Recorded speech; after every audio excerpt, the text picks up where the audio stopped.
10-12 বছর আগে sir Salimullah medical college Mitford হাসপাতালে গিয়েছিলাম। আজ গিয়েছি।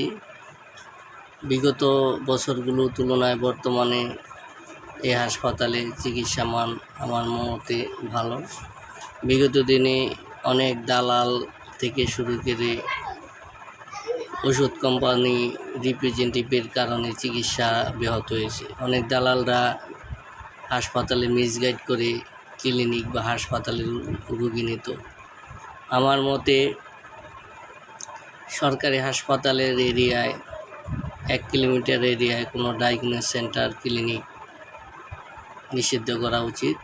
পাশাপাশি দালাল যাতে না ঢুকতে পারে, আর ওষুধ কোম্পানির রিপ্রেজেন্টেটিভ সরকারি হাসপাতালে যাতে না যায় এদিকে লক্ষ্য রাখতে হবে। শুধুমাত্র